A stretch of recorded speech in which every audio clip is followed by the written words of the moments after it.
Hi, this is Andrew from cobaltcommunication.com, and I'm working with you today to review Elizabeth Gilbert's TED Talk about creativity.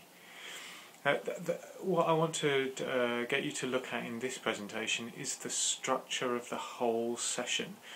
And what Elizabeth is doing is she's working to change a paradigm, to change a thought that seems to be current in the whole society with which she's dealing, and wants to suggest an alternative. And I think that might be something you might have to do sometimes. There might have to be something within a presentation that you need to deliver where you really want to change a mindset, you want to change people's thoughts about something.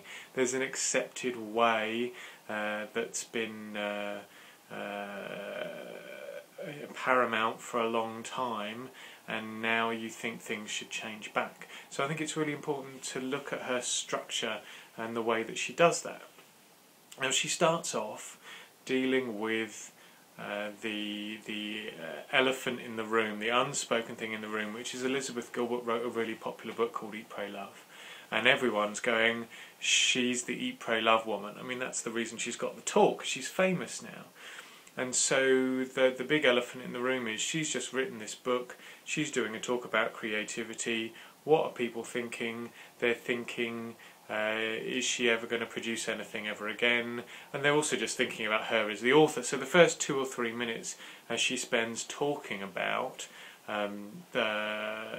what she's going, like the fact that she's written this book, and the fact that people come up to her and say, aren't you worried that you're never going to produce anything as good? And she says that yes, she does. So that's the first thing, is dealing with the major elephants that are in the room, the major thoughts that are going on in people's mind.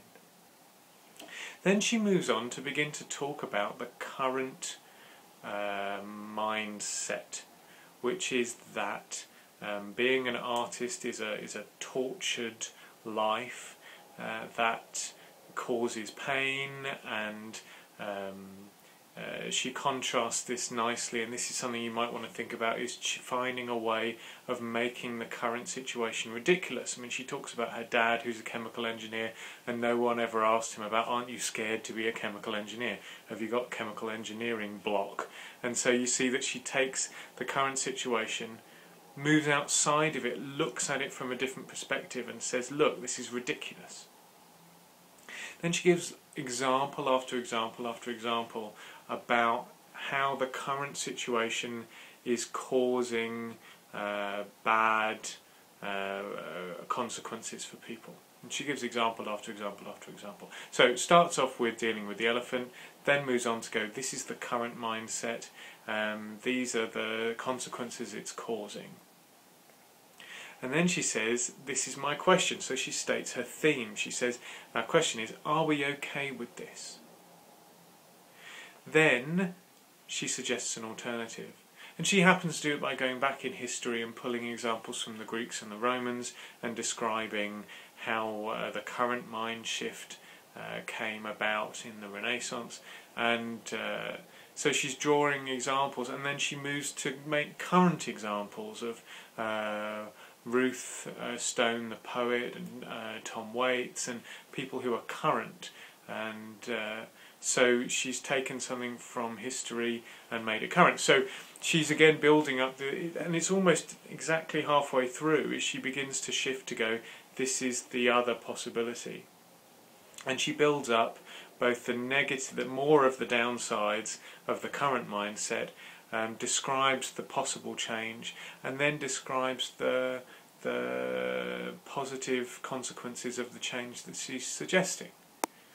Now, I don't mean to take away from the poetry of what she's doing, because the presentation itself is, I think, is a really beautiful example of someone speaking without PowerPoint, not scripted, and being able to relate to an audience. She takes their responses and she has her attention on the group and sees when they laugh, she responds, when they go quiet, she goes quiet. And so you can see from her style that she's got a lovely fluency in order to be able to connect with the audience. But in terms of which you can also learn from, she's very conversational, uses very ordinary words, uses natural humour that comes up. But the thing that I want you to see from the structure is, if you ever want to change your mindset, this is a pattern you can use. Deal with any elephants that need dealing with, any major thoughts that are going on in people's mind about you, or about your topic. Then go, this is the current mindset. See, this is where it is. See, these are the negative consequences of it. This is the alternative. These are the positive ramifications of that. These are more negative ramifications of if we stay with the current mindset, so therefore this is what I'm suggesting. And as you watch, notice the effect that that structure has. Notice the way that she illustrates her points. It gives lots of examples at each part, but the structure of the presentation is actually quite simple. I think this is a beautiful presentation, so enjoy watching it whilst you're watching for the structure as well.